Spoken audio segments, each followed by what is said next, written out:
Всем привет! Меня зовут Ольга, вы на канале Наши Растения. И сегодня мы поговорим об одном из способов размножения алоказий – это размножение клубнями. Начать размножаться клубнями алоказия может в очень юном возрасте. Детка на этапе 3-4 листа уже способна закладывать клубеньки. Это возможно, но это происходит не всегда. Процесс размножения клубнями начинается с того, что у алоказии появляются такие отросточки, похожие на корешки, но гораздо толще, которые называются столоны. Они могут появиться как на поверхности грунта, тогда их отчетливо будет видно, так и в глубине горшка. Столоны могут отрасти буквально сантиметр от стебля, а могут упереться в стенки или дно горшочка. И вот на конце такого отросточка формируется клубенек. Весь этот процесс может занять от 1,5 до 3 месяцев, в зависимости от условий содержания растения и его возраста. Чтобы клубень сформировался быстрее и при этом был крупным и здоровым, грунт необходимо поддерживать во влажном состоянии постоянно, не позволять ему пересыхать полностью. Если столон выходит на поверхность грунта и начинает там образовывать клубенек, ему становится достаточно тяжело. Это если говорить при условии содержания в квартирах с влажностью 30-40%. Если же вы живете где-то в южных влажных районах, то это значение особого не имеет. В условиях же квартир столоны, которые выходят на поверхность, рекомендую присыпать сверху грунтом, либо укладывать сверху мох. Иногда я прям выкапываю ямку, стараюсь туда заглубить столончик, прикопать его поглубже, чтобы клубень не пересыхал и всегда был во влажных условиях. Только в таких условиях он сможет полноценно развиваться.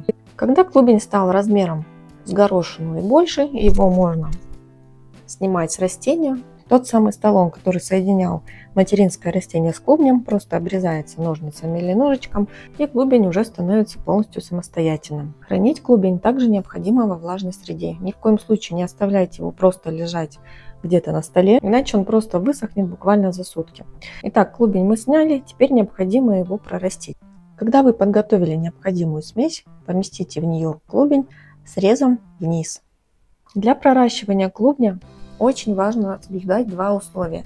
Это температура, которая должна быть не ниже 26 градусов, и высокая влажность. Для проращивания клубней освещение совершенно не обязательно. Это можно делать в темном месте. Я свои клубни ставлю на нижний подогрев с помощью обогревателя. Можно также купить специальные коврики с подогревом, которые использую для проращивания рассады. Я же беру обогреватель, ставлю его на минимальный режим подогрева, на него устанавливаю пластиковый контейнер с крышечкой, на дно наливаю немного воды и вот в такую тепличку уже ставлю клубни для проращивания. В итоге температура там держится 26-28 градусов и средняя влажность 80-85%. Проращивают клубни в абсолютно разных субстратах, кому что нравится, на любителя. Это может быть и органический грунт, это может быть и минеральный грунт, это может быть перлит, мох. Но сейчас мне очень нравится проращивать клубни в аквагрунте. Это грунт для аквариумных растений и креветок, как его еще называют. Его можно просто засыпать в стаканчик, усадив туда клубень и налить водички.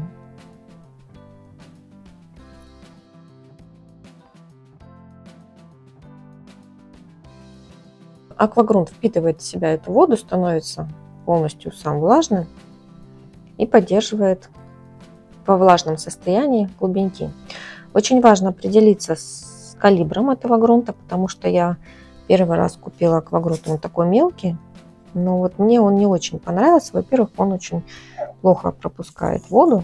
Видите, она прям собирается на поверхность. Не нужно вот так его трясти, чтобы заставить воду пройти вниз. В итоге он промокает очень неравномерно и непонятно для корней, там, где он будет мокрый, где он сухой. В общем, вот такой грунт мне не понравился и не подошел. Вот здесь же размеры частичек 3,5 мм. Вода отлично проходит. Легко через стеночки следить за тем, сколько ее на дне. Да, и по грунту видно, когда он сухой, когда мокрый. Сухой он такой более серый, мокрый видно, что он влажный, черный становится. В нем отлично прорастают и сами клубни, как вот я уже показывала, растения. Дальше в нем также неплохо растут и размножаются теми же самыми клубнями. По времени клубни прорастают абсолютно по-разному. У одних начинают выходить корни уже через 3 недели, каким-то на это требуется 5 недель. В моей теплице клубни стоят на проращивании с разницей где-то в 2 недели. При этом одни проросли, у растений уже по 2 листа, а какие-то еще только-только наращивают корешочки. Когда уже четко видно появление первого листика у клубня, тогда я переношу их на свет, под лампу, либо на окошечко. Но пока еще в тепличные условия. Старайтесь не срезать клубень, пока он еще очень маленький, когда он еще не округлился, тем более, когда это этап столонов. У таких клубней шансы прорасти очень маленькие. Если клубни не срезать и оставить их на материнском растении, то при благоприятных условиях, в теплом и влажном грунте, они сами начнут прорастать. Вот такой интересный, необычный способ размножения алоказий, но далеко не единственный. О других способах размножения этого растения я расскажу в следующий раз. Надеюсь, видео было вам интересно и полезным. Не забудьте поддержать его лайком. А у меня на сегодня все. Я прощаюсь с вами и до новых встреч!